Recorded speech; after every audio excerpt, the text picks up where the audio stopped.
ବାହାଘର ପରେ ଏବେ ଶାଶୁ ଘରେ ଚଳୁଥିବାର ନଜର ଆସୁଛନ୍ତି ଓଡ଼ିଆ ଅଭିନେତ୍ରୀ ଶ୍ରଦ୍ଧା ପାଣିଗ୍ରାହୀ। ତାହେଲେ ଆପଣମାନେ ଶ୍ରଦ୍ଧାଙ୍କୁ ବହୁତ ସାରା ସିରିଏଲରେ ଅଭିନୟ କରିଥିବାର ନିଶ୍ଚିତ ଭାବରେ ଦେଖିଥିବେ। ପ୍ରାୟ 6 ମାସ ହେବ ଶ୍ରଦ୍ଧାଙ୍କ ବାହାଘର ଏବେ ହେଇଯାଇଛି। ଶ୍ରଦ୍ଧା ସୁଟିଂ ସେଟ୍ରୁ ଭଲ ପାଇ ବିବାହ ବନ୍ଧନରେ ବାନ୍ଧି ହୋଇଛନ୍ତି। ତ ଶ୍ରଦ୍ଧା ପୂର୍ବରୁ ରାଜ ରାଜେଶଙ୍କୁ ଭଲ ପାଇ ପରବର୍ତ୍ତୀ ସମୟରେ ତାଙ୍କର ବ୍ରେକଅପ୍ ହୋଇଥିଲା। ଆଉ ଏବେ ଶ୍ରଦ୍ଧାଙ୍କ ବାହାଘର ଅନ୍ୟ ଜାଗାରେ ହୋଇଯାଇଛି। ଶ୍ରଦ୍ଧା ତାଙ୍କ ଶାଶୁ ଘରେ ଏବେ ବହୁତ ଖୁସିରେ ଅଛନ୍ତି। ସ୍ୱାମୀଙ୍କ ସହିତ ତାଙ୍କର ଫଟୋ ଓ ଭିଡ଼ିଓ ଗୁଡ଼ିକ ସବୁବେଳେ ସୋସିଆଲ ମିଡ଼ିଆରେ ଭାଇରାଲ ହେଉଥିବାର ନଜର ଆସିଛି। ତାହେଲେ ଓଡ଼ିଆ ଘରର ବୋହୂ ଭଳି ପୂଜା ଅର୍ଚ୍ଚନା କରିବା ସହିତ ଓଡ଼ିଆ ଘରର ବୋହୂ ଭଳି ନିଜ ଶାଶୁ ଘରେ ଚଳୁଥିବାର ନଜର ଆସିଛନ୍ତି ଓଡ଼ିଆ ଅଭିନେତ୍ରୀ ଶ୍ରଦ୍ଧା ପାଣିଗ୍ରାହୀ। ତାହେଲେ ଶ୍ରଦ୍ଧା ପାଣିଗ୍ରାହୀ ଏବେ ଓଡ଼ିଆ ସିରିଏଲରେ ଅଭିନୟ କରୁଥିବାର ବି ମଧ୍ୟ ନଜର ଆସିଛନ୍ତି। ଓଡ଼ିଆ ସିରିଏଲରେ ଅଭିନୟ କରିବା ସହିତ ଓଡ଼ିଆ ଆଲବମ୍ ଓ ଓଡ଼ିଆ ୱେବ୍ ସିରିଜରେ ବି ମଧ୍ୟ ତାଙ୍କର ଅଭିନୟ ଆପଣମାନେ ନିଶ୍ଚିତ ଭାବରେ ଦେଖିଥିବେ।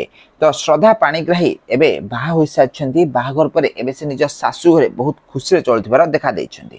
ଶ୍ରଦ୍ଧା ପାଣିଗ୍ରାହୀଙ୍କର ବହୁତ ସାରା ସିରିଏଲ ଓ ୱେବ୍ ସିରିଜ ଆପଣମାନେ ନିଶ୍ଚିତ ଭାବରେ ଟିଭି ପରଦାରେ ଦେଖିଥିବେ। ସିନେମାରେ ବି ମଧ୍ୟ ହିରୋଇନ୍ ଭାବେ କାମ କରିସାରିଛନ୍ତି ଶ୍ରଦ୍ଧା ପାଣିଗ୍ରାହୀ।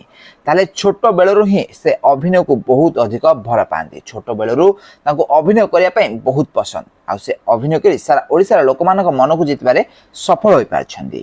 ତ ଶ୍ରଦ୍ଧା ଆଉ ତାଙ୍କ ସ୍ୱାମୀ ଏବେ ଗୋଟିଏ ନୂଆ ରେଷ୍ଟୁରାଣ୍ଟ ଖୋଲିଥିବା କଥା ବି ମଧ୍ୟ ଗତ ଦିନମାନଙ୍କରେ ଦେଖିବାକୁ ମିଳିଥିଲା।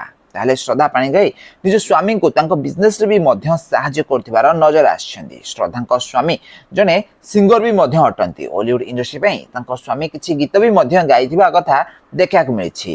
ତାହେଲେ ଶ୍ରଦ୍ଧା ପାଣିଗ୍ରାହୀ ଏବେ ବାହାଘର ପରେ ଗୋଟିଏ ଓଡ଼ିଆ ଘରର ବୋହୂ ଭଳି ନିଜ ଶାଶୁ ଘରେ ଚଳୁଥିବାର ଦେଖା ଦେଇଛନ୍ତି। ତାହେଲେ ଫ୍ରେଣ୍ଡସ୍, ଆପଣମାନଙ୍କୁ ଓଲିଉଡର ଏହି ଜବରଦସ୍ତ ଅଭିନେତ୍ରୀ ଶ୍ରଦ୍ଧା କେମିତି ଲାଗନ୍ତି ଆଉ ତାଙ୍କ ସ୍ୱାମୀଙ୍କ ସହିତ ତାଙ୍କ ଯୋଡ଼ି ଆପଣମାନଙ୍କୁ କେମିତି ଲାଗେ ଆମକୁ କମେଣ୍ଟ ମାଧ୍ୟମରେ ନିଶ୍ଚିତ ଭାବରେ କମେଣ୍ଟ କରନ୍ତୁ। ଆଉ ଏଭଳି ଓଲିଉଡ ସମ୍ବନ୍ଧିତ ଟିକି ନିକି ଖବର ବିଷୟରେ ଅଧିକ ଜାଣିବାକୁ ଚ୍ୟାନେଲକୁ ସବସ୍କ୍ରାଇବ କରିନିଅନ୍ତୁ।